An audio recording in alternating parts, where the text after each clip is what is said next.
17 जनवरी 2025 को मुंबई पुलिस के पास एक फ़ोन पहुंचता है। फ़ोन कुछ इस तरह से था कि सैफ अली खान पर जिसने हमला किया है, दरअसल वो व्यक्ति फोकलैंड रोड, गिरगांव में देखा गया है। आपको देखना चाहिए। पुलिस को जैसे ही सूचना मिलती है, पुलिस मौके पर पहुंचती है और एक ऐसा ही व्यक्ति जैसे जैसी शक्ल उस सीसीटीवी कैमरे में जो वायरल हो रही थी, वैसा ही था, उसको पकड़ती है पुलिस। उसे पकड़ने के बाद उससे पूछताछ करती है। नाम वो अपना शाहिद बताता है। शाहिद से जब पूछताछ चलती है तो पता चलता है कि वो तो यहाँ ये है ही नहीं, यानी कि उसकी जैसी शक्ल जरूर दिख रही थी, लेकिन वो असली आरोपी नहीं है। इसलिए पुलिस ने बहुत जल्दी से ही बयान दिया कि जिसको हमने गिरफ्तार किया है, पकड़ा है, जिसका फोटो सोशल मीडिया पर बहुत तेजी के साथ वायरल हो रहा है, दरअसल उसकी थोड़ी बहुत शक्ल मैच जरूर कर रही है, लेकिन ये असली आरोपी नहीं है, इसलिए हम इसे छोड़ रहे हैं। इसका इस घटना से कोई भी लेना देना नहीं है। अभी ये समय बीता ही था कि अगले दिन यानी कि 18 जनवरी 2025 की ये बात है। छत्तीसगढ़ के दुर्ग रेलवे स्टेशन पर एक लड़का जिसकी पीठ पर एक बैग लटका हुआ है, उसकी शक्ल भी कुछ वैसे ही लग रही थी जैसी शक्ल जो सीसीटीवी कैमरे में दिखाई गई थी, जो कि सैफ अली खान पर हमला जिसने किया था। सीआरपीएफ के जवानों ने तत्परता दिखाई और उसको गिरफ्तार कर लिया, यानी कि हिरासत में ले लिया। हिरासत में लेने के बाद मुंबई पुलिस को फ़ोन किया, कहा कि हमारे पास एक ऐसा संदिग्ध है, ऐसा लग रहा है देखने में जैसे कि इसने सैफ अली खान पर जाकर हमला किया था। अब मुंबई पुलिस सक्रिय हो जाती है, उस व्यक्ति को पकड़ती है, उससे पूछताछ करती है। पूछताछ करने के बाद पता चलता है कि उसका नाम आकाश कनौजिया है, लेकिन इस घटना से उसका दूर दूर तक भी कोई लेना देना नहीं है। पुलिस ने जो जांच की तो जांच में पता चलता है कि शक्ल थोड़ी बहुत मैच जरूर कर रही है, लेकिन वो ये नहीं है। इसी तरह से पुलिस ने लगभग 50 अलग अलग लड़कों से पूछताछ की जिसकी शक्ल ज़्यादातर इस घटना के आरोपी से मैच कर रही थी, लेकिन वो सब ऐसे थे नहीं। तभी पुलिस के पास एक और सूचना पहुंचती है और बताया जाता है कि 18-19 जनवरी 2025 की रात लगभग 2 बजे के आसपास थाने के पास लेबर कैंप है, वहाँ झाड़ियों के पास एक लड़का बैठा हुआ है। आपको देखना चाहिए।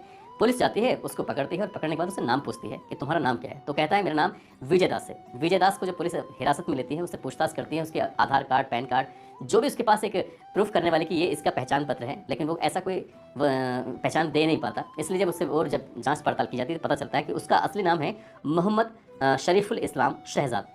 अब पुलिस की जांच में यही बात आती है कि यही तो असली आरोपी है, इसी ने सैफ अली खान के घर पर हमला किया था और उनको लगभग 6 बार चाकू मारे थे, जिसमें 4 गहरे घाव थे। आखिरकार ये पकड़ा कैसे गया? क्या ये वही असली है या पहले जैसे शाहिद पकड़ा गया था, जैसे क्या आकाश कनौजिया पकड़ा गया था, ये वैसे ही ये नकली है? आज की इस कहानी के माध्यम से जानने की समझने की कोशिश करते हैं। आदाब, नमस्कार, सत श्री अकाल। मैं उस्मान सैफी। आज की जो सच्ची घटना मैं आपको सुनाने जा रहा हूँ, ये सच्ची घटना है महाराष्ट्र प्रदेश की राजधानी मुंबई का जो बांद्रा इलाका है, उसी का ही एक जगह लगती है सतगुरु शरण अपार्टमेंट। दरअसल उसके 12वें माले पर 16 जनवरी 2025 की रात लगभग 2 बजे के आसपास का वाक़या रहा होगा। सैफ अली खान के घर पर एक अनजान शख्स एंट्री करता है और पहले तो उसके बच्चे के पास जाने की कोशिश कर रहा था। जब उसकी मेड ने रोका तो रोकने के बाद उसने हमलावर हो जाता है और वो एक चाकू मारता है जो मेड को लगता है। शोर शराबा, चीख पुकार सुनने के बाद पास में ही सैफ अली खान अपनी पत्नी यानी करीना खान के साथ भी मौजूद थे। वो दोनों जब दौड़ के मौके पर पहुंचते हैं, इसके बाद वो हमलावर जो होता है तुरंत ऐसा हमला करता है कि सैफ अली खान को अपनी चपेट में लेता है और एक के बाद एक 6 बार चाकू मारता है। 2 बार चाकू गर्दन में लगता है, गर्दन में 1 बार लगता है, 2 बार हाथ में लगता है और 1 बार पीठ में। जब पीठ में चाकू लगता है तो उसका कुछ हिस्सा टूट जाता है और रीढ़ की हड्डी के पास लग जाता है। अब ये खबर सोशल मीडिया पर इस कदर वायरल हो जाती है कि हर कोई इस घटनाक्रम के बारे में जानने की कोशिश में जुट जाता है कि आखिरकार हमला किसने किया, क्यों किया, इसके पीछे की वजह क्या थी। अब पुलिस इतना दबाव में आ जाती है क्योंकि मामला लगातार देश भर ही नहीं बल्कि पूरी दुनिया में जहाँ जहाँ भी सैफ अली खान के चाहने वाले थे या फिर हिंदी भाषी जो ये बॉलीवुड से थोड़ा बहुत भी कनेक्शन रखने वाले हैं, उनकी फिल्मों को पसंद करने वाले हैं, हर कोई जानने में जुट जाता है कि आखिरकार हमला किया किसने, क्यों किया है। पुलिस की लगभग 35 टीम बनाई जाती हैं और पुलिस की 35 टीम पूरे इलाके में फैल जाती हैं।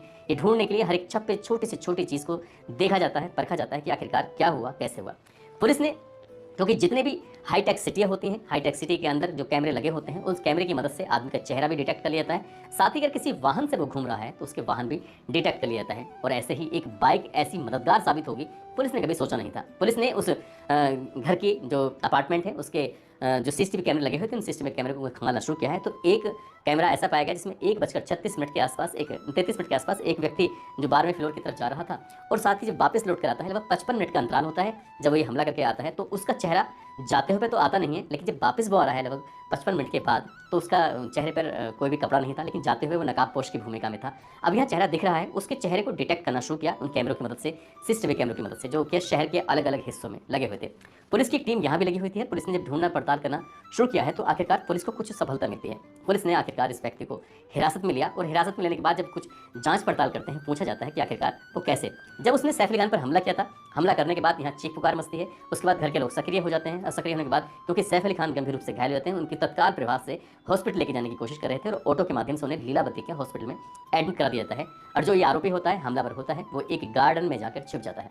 लगभग 3 से 4 घंटे वहाँ पर छुपा रहता है, ताकि जो भी कोई लोग ढूंढने की कोशिश करेंगे तो उसे यहाँ नहीं ढूंढ पाएंगे। इसलिए वो आराम से जब मौका मिलता है 3-4 घंटे रुकने के बाद 8:36 पर बांद्रा के रेलवे स्टेशन पहुंचता है और वहाँ जाने के बाद वो ट्रेन का इंतजार कर रहा था। ट्रेन जो कि दादर की ट्रेन थी, उसने वो ट्रेन पकड़ ली और ट्रेन पकड़ने के बाद दादर रेलवे स्टेशन जाता है और वहाँ से एकदम से छूमंतर हो जाता है, यानी गायब हो जाता है।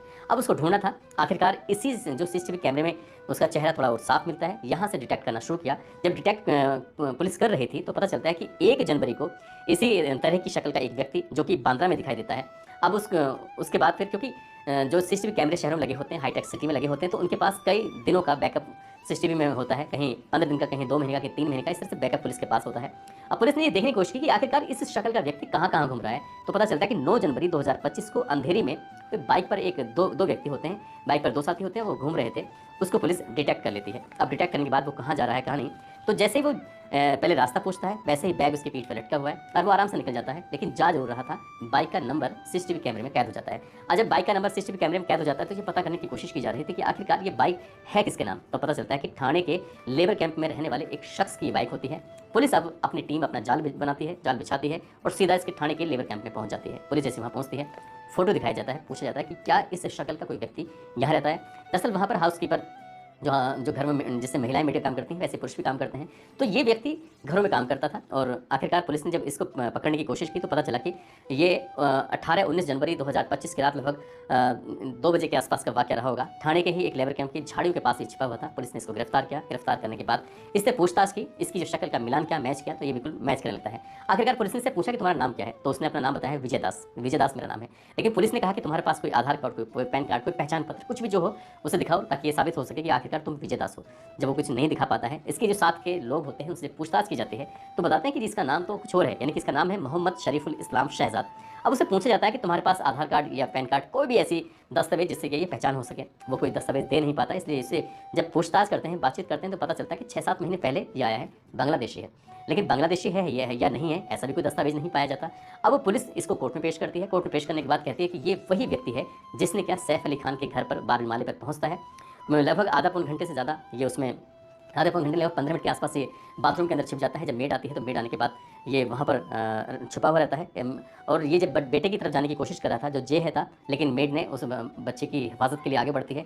तभी ये कुछ डिमांड करता है। यहाँ पर हाथापाई की नौबत आती है। मेड चीखती है, चिल्लाती है। चिल्ला के बाद सैफ अली खान आते हैं और मेड को, अपने बच्चों को बचाने की कोशिश कर रहे थे। इसी बीच में ये हमलावर हो जाता है और उसने एक के बाद एक 6 बार चाकू मारे थे। ये वही व्यक्ति है। पुलिस ने जब अपनी सफाई पेश की, पुलिस ने उसको जब कोर्ट में पेश किया तो अदालत ने उसको 5 दिन की रिमांड पर भेज दिया, ताकि पुलिस सबूत इकट्ठा कर सके। इसने जो भी इसके पास बैग था, इसके पास जो कपड़े थे, उस दिन जो भी इसने पहना था, एक गमछा था, जो भी इसके पास सामान थे, आखिरकार बाकी चीज़ें पुलिस इससे बरामद कर सके, ढूंढ सके क्या ये वाकई वही व्यक्ति है या नहीं है। इस बात को लेकर जो इसके आरोपी के जो वकील थे वो भी खड़े हो जाते हैं। आरोपी का एक वकील होता है जिसका नाम दिनेश प्रजापति होता है। दिनेश प्रजापति कहते हैं कि इसके पास से कुछ भी ऐसा बरामद नहीं हुआ है जिससे ये साबित हो सके कि ये वही व्यक्ति है। पुलिस कह रही है कि इसके बांग्लादेशी होने का प्रतीत होता है। ये बांग्लादेशी है या नहीं है, ऐसा भी कोई दस्तावेज नहीं मिलता है जिससे ये कह सकें कि ये बांग्लादेशी है। इसलिए एक और उसका वकील होता है जिनका नाम संदीप शेखाने होता है। संदीप शेखाने कहते हैं कि पुलिस ये कहती है कि लगभग 6 महीने पहले ये आया है बांग्लादेश से मुंबई में रहने के लिए, लेकिन ऐसे सबूत पाए गए हैं ये 7 साल से अपने परिवार के साथ यहीं रह रहा है। अभी इन वकीलों की जो दलील सामने आती है, सोशल मीडिया पर ये मामला भी जब वायरल हो जाता है तो फिर लोगों को वो शाहिद जो पकड़ा गया था, अशोक कनौजिया जो पकड़ा गया था दुर्ग के रेलवे स्टेशन से, पुलिस तो पब्लिक को ये भी लगने लगता है कि ऐसा तो नहीं है कि पुलिस दबाव में आकर किसी एक अनजान शख्स को ऐसे को उठाकर लेके आई है। हालांकि पुलिस को अभी 5 दिन की उस व्यक्ति की रिमांड मिली है। रिमांड मिलने के बाद अगर उसने वाकई वो जो चीज़ें हैं, जो चाकू है, टूटा हुआ हिस्सा है, साथ ही जो उसका हाथ में डंडा था वो है, और इसने क्यों ये हमला किया, क्यों नहीं किया, जब इससे हालांकि पूछा जाता है, पुलिस की सोशल मीडिया की रिपोर्ट में दावा भी किया जा रहा है, जब इससे पूछा जाता है कि तुम यहाँ क्यों आए, तो इसने ये भी बताया कि वो चोरी करने के इरादे से आया था। उसको नहीं पता था कि वो जिस घर में जा रहा है, दरअसल वो बॉलीवुड के एक्टर सैफ अली खान का घर है। बस 3 औरतें एकदम आती हैं, शोर मचता है, एक व्यक्ति उनके बचाव में आता है, उसको नहीं पता था, वो हमलावर हो जाता है। ये कहानी तो